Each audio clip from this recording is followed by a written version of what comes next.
You're listening to Packers Talk Network. Packers Talk.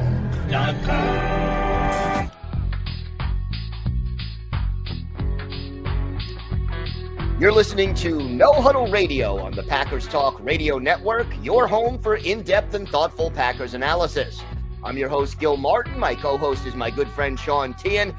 In addition to this show, I write for the PackersPost.com and Cheesehead TV, and Sean was a TV sportscaster in Minnesota. We're here to talk Packers because you're all here for one thing, and that's a love for Green Bay football. Sean, it's great to see that it's still light outside when we're recording this week. I have to say, it's nice to be back on daylight savings time, and free agency is here. But before we deep dive into free agency, how about a word from our sponsor? Before we really run to daylight, I would say, Gil. There you go. Talk about our sponsor real quick. Our show is sponsored once again by Wisconsin's own Ticket King. For over 30 years, Ticket King has been providing Packers tickets to Packer fans, as well as Bucks, Brewers, Summerfest tickets. You can find them on the web at theticketking.com or visit their locations in Green Bay and Milwaukee. That's theticketking.com. Remember to support local Wisconsin businesses, and also you can watch every episode of No Huddle Radio with Gil and myself on Packers Talk Network on YouTube. Click on the bell, turn the notifications on. You can join the discussion, chat with us live. We'd love to see and talk about the comments coming our way. And we got quite a discussion coming up this week, Gil, where the free agency tampering period opened up and the Packers had some money to spend, as opposed to not as much money to spend the previous few years. But it seems like Brian Gutekunst had money to spend.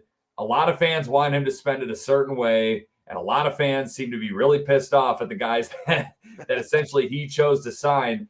And let's just start out with the first signing that got them on the board when the legal tampering period opened up. And that was former San Francisco offensive lineman Aaron Banks, 26-year-old, signed him to a 4-year deal worth up to $77 million. Former 49ers left guard, former 2021 second-round pick. Started 43 games over the last 3 years in San Fran. And the deal is structured the Packers' way. A couple of years guaranteed, then we'll see. And we'll see if we want to keep paying you. But it's just an interesting situation that the Aaron Banks signing had on social media. It was kind of a hostile place to be on Monday, Gil. And the big question I have right here was, did Brian Gutekunst improve the offensive line in your opinion? I'm going to hold off on mine. I just want to hear your thoughts on this addition to the offensive line that Brian Gutekunst made on Monday. I think he did. I think he did improve the line. I think that you will get better center of play, most likely from Elton Jenkins, than you got from Josh Myers. Mm-hmm. And then I think Banks comes in and can come close to what Elton Jenkins was giving you at left guard.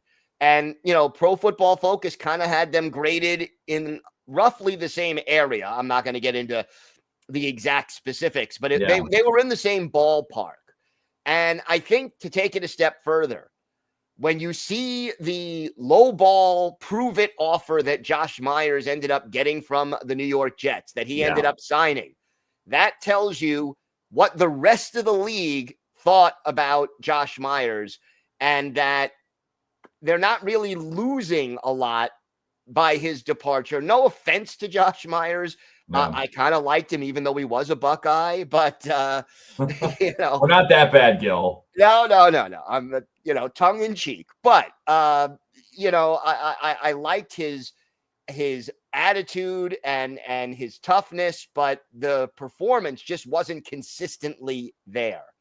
And, everyone questions and criticizes the Pro Football Focus grades, and I understand that there's a lot of subjectivity there. Yeah. But I think in this particular case, the market bore out the grades that Pro Football Focus was giving Josh Myers. What is your opinion? Yeah, and Josh Myers, we'll talk about some former Packers who have departed in free agency this week, and Josh Myers being one of them, where obviously the value wasn't there for the Packers. He wasn't a high value player around the league too, but you had a guy like Aaron Banks to the offensive line, and you got beefier up front, that's for sure. And he was in the Shanahan offense for the last 4 years, and he started most of the games the last 3 years in San Francisco, an offense that is very similar to Matt LaFleur's offense in Green Bay. So there's a lot of similarities there. It should be a relatively seamless transition. I do think the Packers did improve the offensive line. I think it's good that they're trying to get some depth in the interior. I mean, listen, we saw the playoff game last year against Philadelphia. Elton Jenkins leaves early, and that interior offensive line crumbled. It was an absolute disaster where the Packers have really good depth at the tackle spot, but you didn't have Jordan Morgan because of a season-ending shoulder injury. Then you lost Elton Jenkins, who was Mr. Reliable all season long as well. And Sean Ryan obviously had a pretty good year. We thought Josh Myers' year wasn't as bad as a lot of people said, but obviously a little different, and that's a discussion we'll have later. But Elton Jenkins, essentially, I think this is Brian Gutekunst saying, hey, if we lose an interior offensive lineman, I'm going to make sure that this doesn't happen again, because the offense was just so out of sync as soon as Elton Jenkins left that game against Philadelphia. And somehow the Packers were still in that game in Philadelphia, a team that trounced the two-time defending Super Bowl champion Kansas City Chiefs in the Super Bowl this year.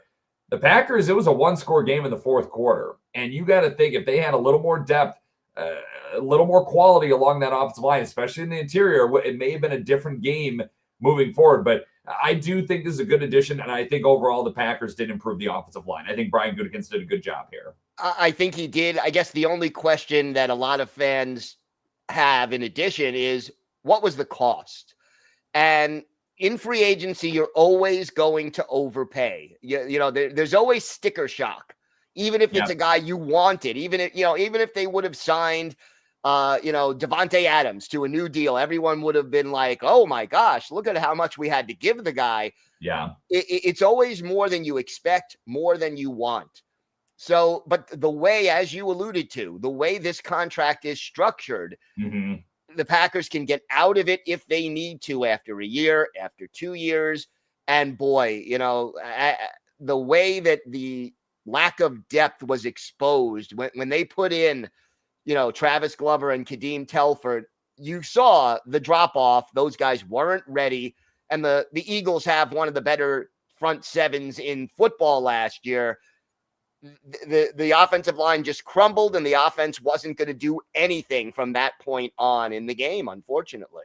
Yeah, the guarantees are not that high in that Aaron. If you really look in that Aaron Banks contract, it's really not a bad deal. It's obviously it's funny. Every tweet that you may see online where it's the number, the money that essentially a guy can earn. But remember, you got to look at the guarantees. That's the devil's in the details, and you got to look at the guarantees. And then also there's an agent attributed to every single contract, because that agent is trying to essentially improve their brand, their image. They want more clients. They want more business. So obviously you see $77 million, like, oh, well, they got this guy $77 million. It's like, well, that's not necessarily the case. Like, he could earn up to that, but he may not earn up to that. So it's a deal that they could afford to pay an offensive lineman who obviously they feel very highly and think very highly of. And it's structured very much the Packers way. Outside the quarterback spot, it's pay as you go in Green Bay. That's just the way it goes. And I like the way that's structured, because then they don't get hammered later in the contracts. And then the other thing I really like about the Banks signing is, he's a big, strong guy. He is a great inside run blocker. That is his strength. And as far as I'm concerned, that plays to Josh Jacobs' strengths. And so I think he might even be a better interior run blocker than Elton Jenkins in many respects. So if Jenkins is an upgrade over Myers, and at least in the run blocking aspect of things, Banks is an upgrade over Jenkins, you've strengthened two positions with one move. And really with Josh Jacobs, the Packers became a power offense last year. They really did. So you might as well just try to hammer into that a little bit. You'd like to obviously see them get a deep threat at wide receiver, but again, we got a lot of offseason to go with and everything like that. But another guy that they added in free agency a few hours later after adding Aaron Banks to the offensive line, they added cornerback Nate Hobbs, the 25-year-old Hobbs. They signed him away from the Las Vegas Raiders. They signed him to a 4-year deal as well, worth up to $48 million, only 16 of that guaranteed. The contract structured very similarly as the Banks deal, pay as you go.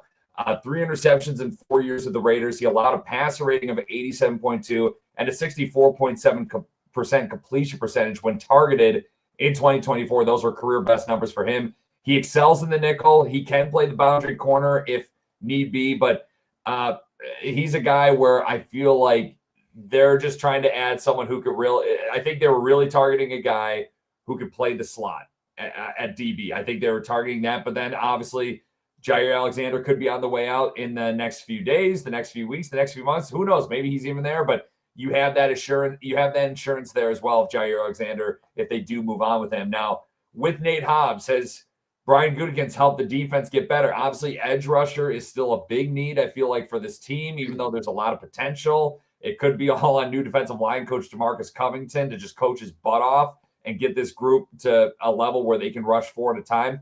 Has Brian Gutekunst helped the defense get better right now, Gil? A little bit. Look, if you anticipate that Jair is leaving, you definitely needed to add depth. And again, with the Packers at so many positions, versatility, very important. So here's a guy who is primarily a slot guy, but can also play the boundary. You have the same thing in Keyshawn Nixon.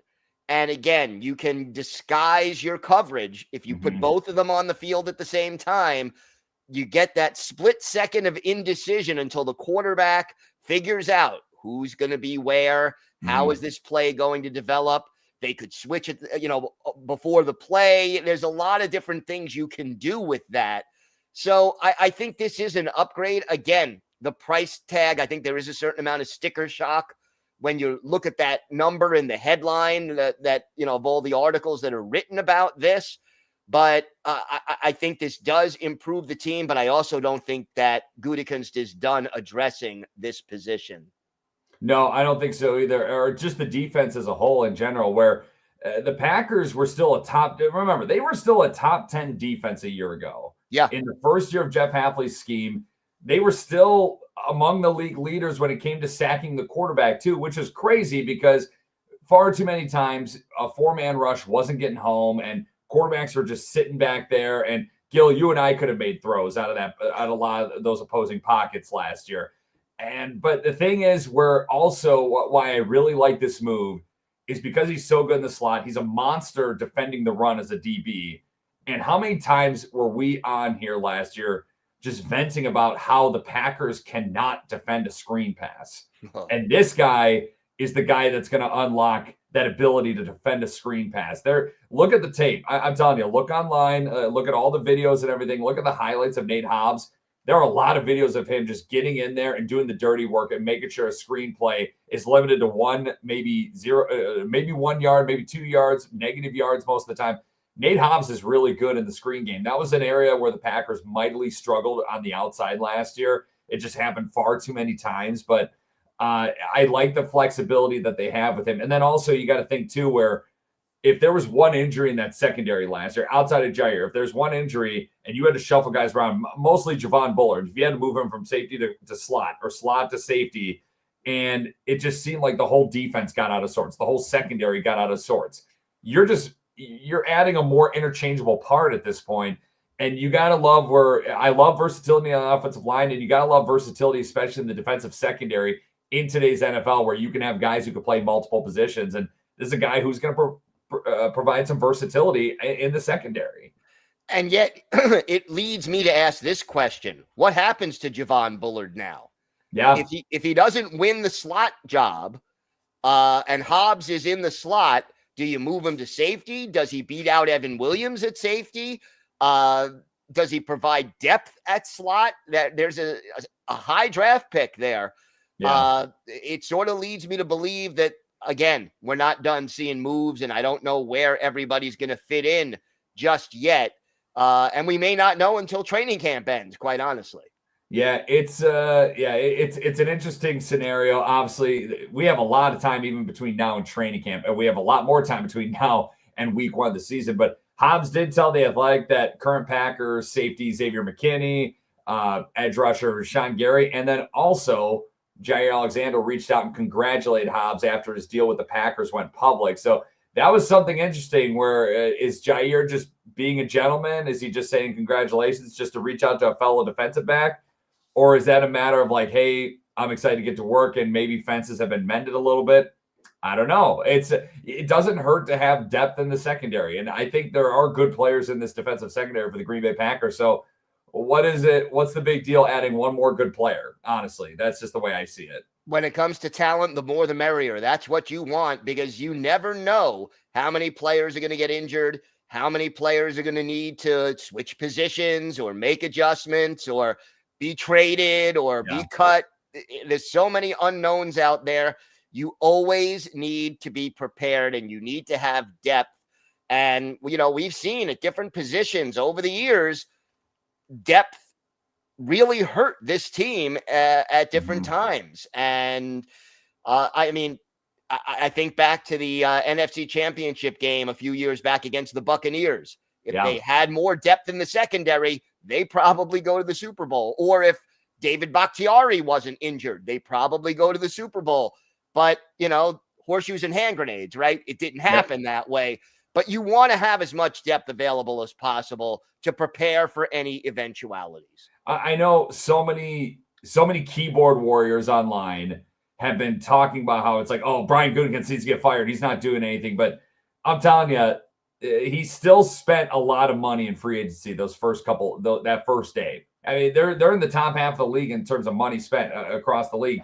Free agency doesn't win you. Free agency in March doesn't guarantee that you're going to win from September through February. And Brian Gutekunst, remember, you got to look at this team too, where this is a team that has gotten better since Aaron Rodgers left, where they were a playoff team the first year with Jordan Love. And then even though they kind of hit a snag at the end of the year last year and were out of the playoffs a lot earlier than maybe expected midway through the season, this is still a team that won more games than they did in the first year with Jordan Love running the show and everything like that. And they haven't lost any significant pieces as of right now from last year's team. There's a lot of talent coming back, and it's a lot of guys who are in their mid to late 20s, who are just ascending, who are just getting better. And you had a couple players who are good football players. I think the Packers got better. I know a lot of people are upset at Brian Gutekunst for not even calling Devontae Adams reportedly and not making a trade for DK Metcalf with his buddy John Schneider. But I can't complain, Gil. Obviously, there's still work to do. He's probably not satisfied. But right now, I think this Packers team is better right now. They still have moves to make, but I think they're better than they were a season ago.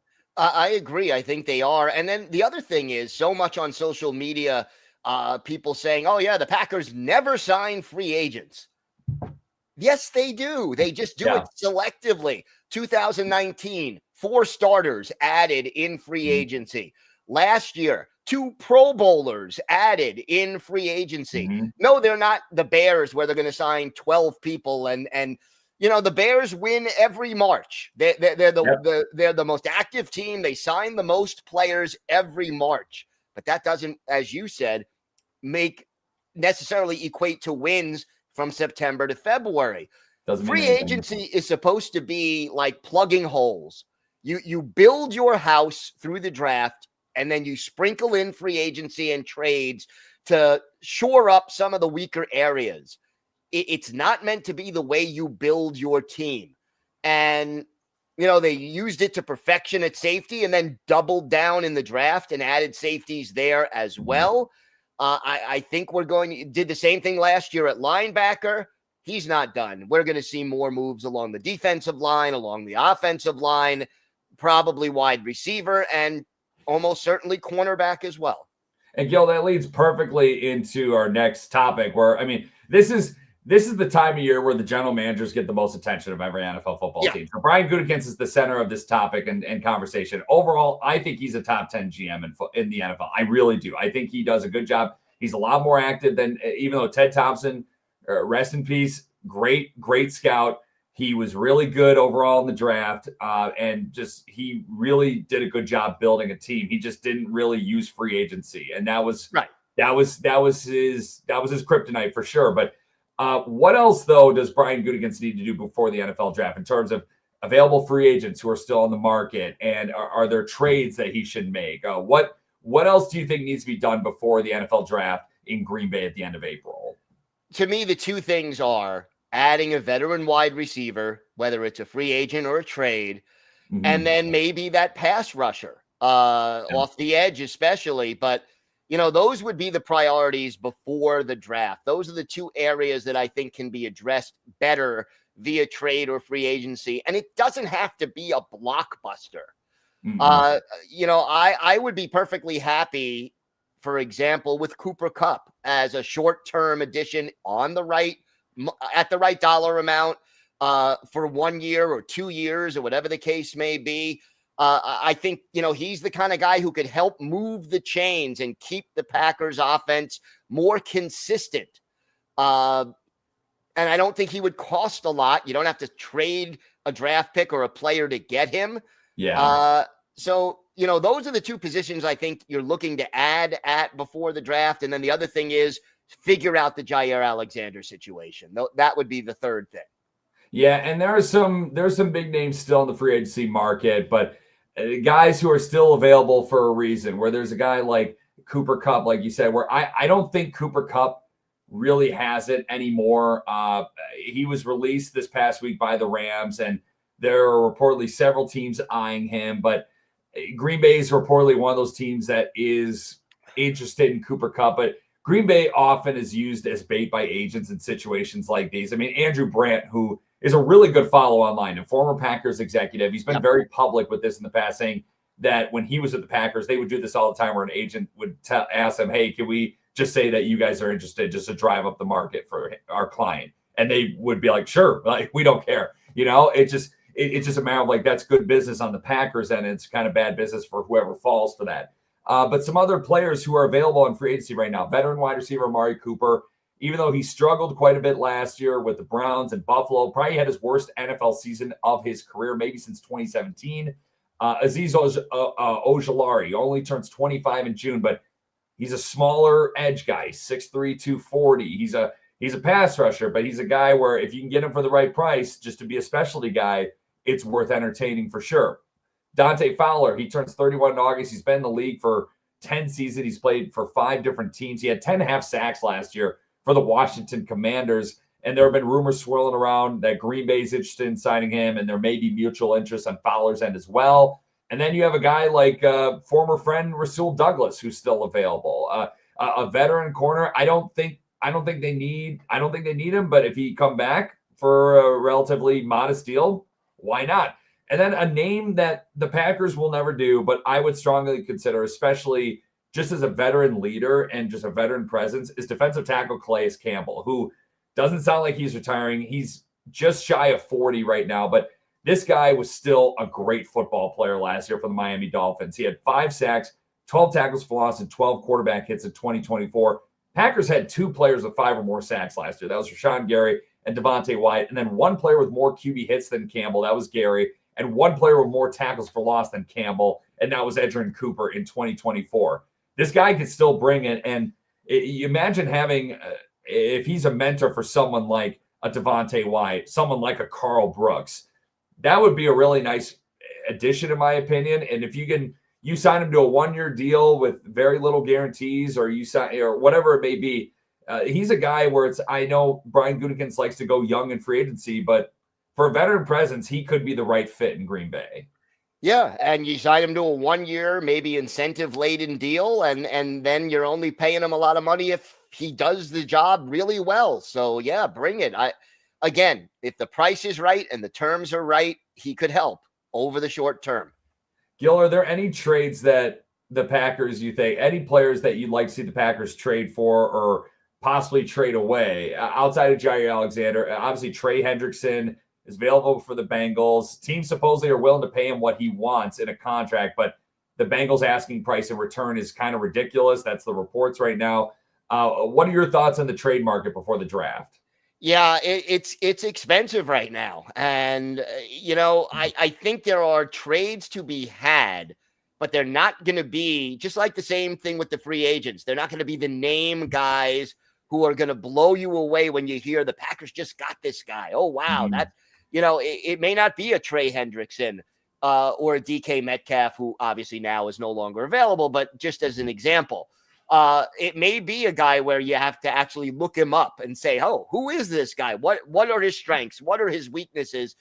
But look, and the other thing that you have to remember is if Jair Alexander is still going to leave, he could be included in a trade where you could have a player who's not happy in Green Bay traded for a talented player who's not happy with whatever team the Packers are trading with. And, sometimes a fresh start benefits team and player. So, I think there are still trades to be made, but I don't think it's going to be a Trey Hendrickson or a big name guy necessarily.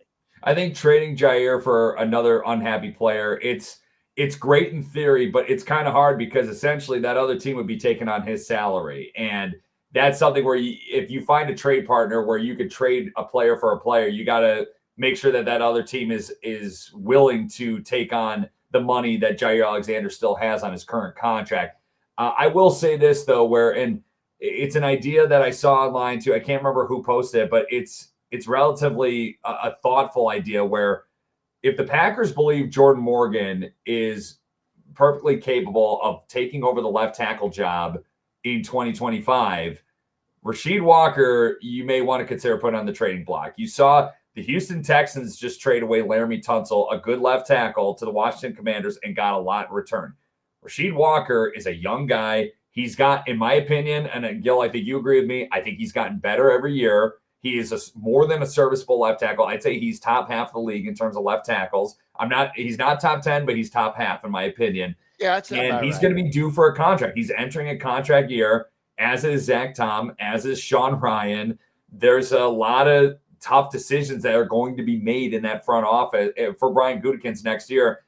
And if you feel I love O-line depth. I've been very vocal about that. You need those guys because as Ted Thompson used to say, the good Lord only made so many of those guys, of those good offensive linemen. But if you feel confident in Jordan Morgan as your left tackle and you feel comfortable enough with a Kadeem Telford being your backup tackle or a Travis Glover being a backup tackle as well, you look to trade Rasheed Walker and you could get a pretty good return for a guy who doesn't have huge money, obviously, in his contract. He's got a 7th-round rookie contract right now, but the Packers, frankly, may not be able to afford him. And if I'm Brian Gutekunst, I'm signing Zach Tom as soon as possible. And then it comes down to Sean Ryan and Rasheed Walker and what they want. And whoever's more expensive is going to go. That's pretty much it. And that's a trade I think I'm considering. And I think you would gain a lot of draft ammo coming up in 2025 in April. Now, the other alternative is if Jordan Morgan is not ready to play left tackle, but he could play right guard, you could trade Ryan and insert Morgan.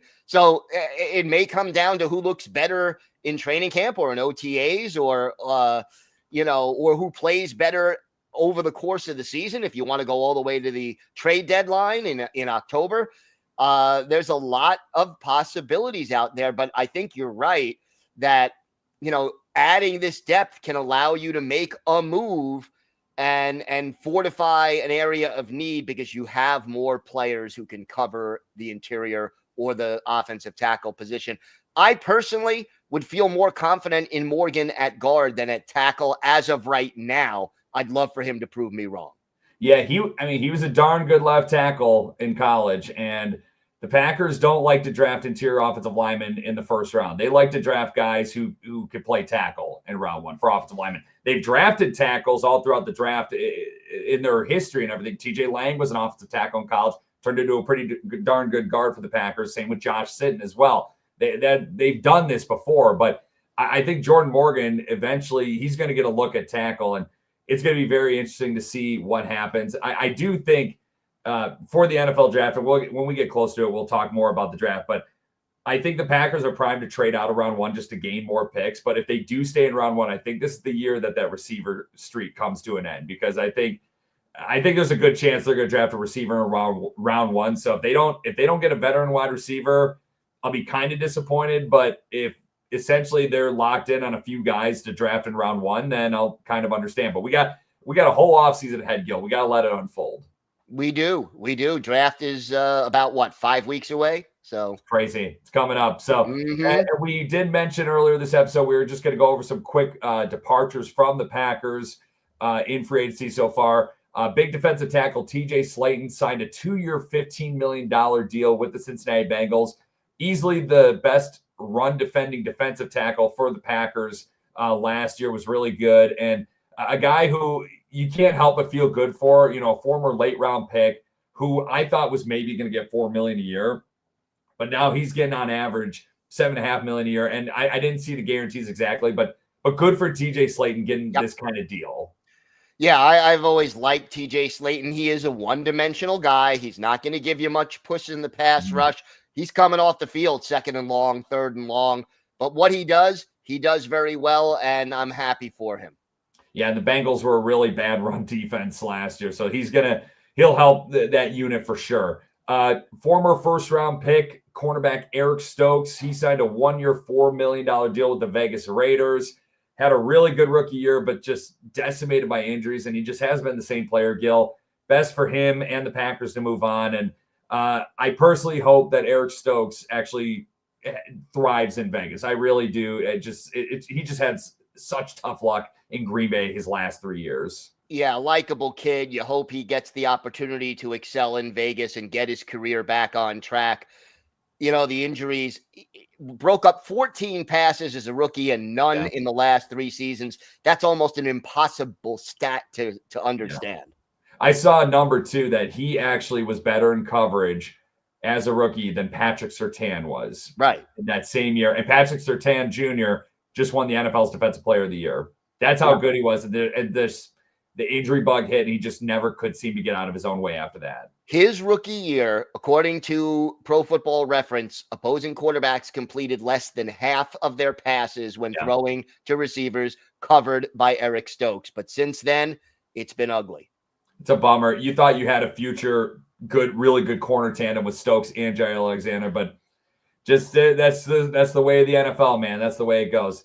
Fan favorite, the Mayor Door County running back A.J. Dillon. He was cleared recently by multiple doctors to return to the football field. He sat out the entire 2024 season because of a neck injury. Well, he signed a 1-year contract with the Super Bowl champion Philadelphia Eagles. Now him and Saquon Barkley, that's quad land right there. The two running backs of the largest quads probably in football today.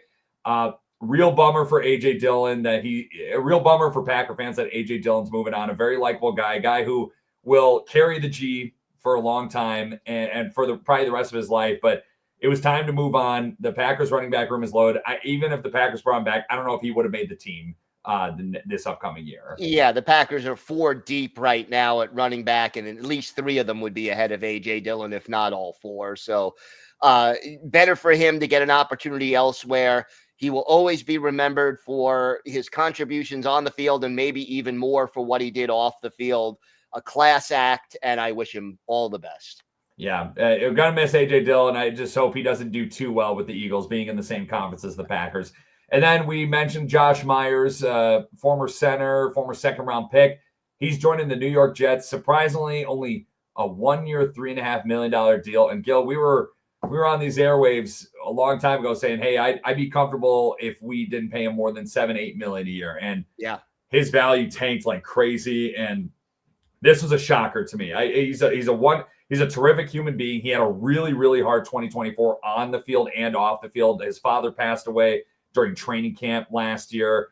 I wish nothing but the best for Josh Myers, but again, a situation where it was time to move on. I hope he catches lightning in a bottle with the New York Jets. Yeah, I hope he does well, and I can't say he'll be protecting Aaron Rodgers anymore, but so for once, Rodgers had nothing to do with the Jets acquiring a former Packer since he's not there. But I wish Josh Myers only good things, and hopefully he can rebound and get his career back on track with the Jets. Yeah, he's reunited with his college quarterback, Justin Fields, now with the New York Jets. So very interesting. I hope he does well over in the AFC. Best wishes to Josh Myers. Gil, before we wrap up, obviously you've probably been busy typing away on the computer this week. Lot going on. This is the heart of the offseason right here. What articles you have online on the Packers Post, Cheesehead TV? Free agency is kind of dying down a little bit right now. The craziness of free agency is dying down. What's coming up? Well, talked a little bit about the impact of the 2 signings of Banks and Hobbs. Also, believe it or not, right now, there's only 1 player left on the Packers roster from the 2021 draft class, and that's Isaiah McDuffie. Yep. So talked about that a little bit on the Packers Post. And for Cheesehead, I looked at the possibility of what Cooper Kupp could add to the Packers if they were to bring him along. And again, it's got to be for the right price and the right terms, but I still think a guy like Cooper Kupp could help this team. I think the Packers' interest is just bait. I really do. I will be absolutely stunned if he ends up a Green Bay Packer. And I hope it just seemed like he lost a step last year. And I think the Rams know that better than anybody. That's why they've let him go. But because I feel like he'd be an ideal fit with Puka, Nakua, and Devontae Adams now out there. But who knows? Like, we've been wrong before, Gil. Maybe I'll be wrong again. So probably didn't want to spend money on both Devontae Adams, and Cooper Kupp. I think that had something to do with it. It's a cold-hearted business, my friend. It is. Are you ready for some trivia? I am ready for some trivia. All right. Well, as mentioned at the start of this episode, the Packers added a couple players in free agency this week. They signed cornerback Nate Hobbs and offensive guard Aaron Banks. Banks is a Notre Dame alum who will likely start at left guard for the Packers for the foreseeable future. Before Banks takes the field later this year, Gil, who was the last Notre Dame alum to start at left guard for the Green Bay Packers? And if you need a hint, let me know. I am going to say Aaron Taylor. You don't even need the hint. This is too easy. Aaron Taylor. He was the starting left guard from 1995 through 1997 for the Green Bay Packers. He was the Packers' first-round pick in the 1994 NFL Draft out of Notre Dame. He was a Packer from 94 through 97. He became the starting left guard for the Packers in 95 and held that job through the 97 season. Packers went to the NFC title game in 95. They won the Super Bowl in 96. They lost in the Super Bowl in 97. Then Taylor left the Packers as a free agent in 1998, signed with the San Diego Chargers, where he played for 2 more seasons before he retired due to recurring knee injuries. And Taylor is currently an analyst for CBS Sports. And I'll say this, he's good at what he does, and he's got some great shades. He's got some great glasses, Gil. I think you and I, we're both a couple 4 eyes right here. We got some good frames. Aaron Taylor's got some good TV glasses, I'll say. He takes it to another level, absolutely. Yeah, they get him prepped very well at CBS Sports. I hope whoever's doing the hair and makeup there gets paid very handsomely. But for endless Packers talk and endless fashion talk, apparently, with Gil and myself, remember on YouTube, click that bell, turn the notifications on.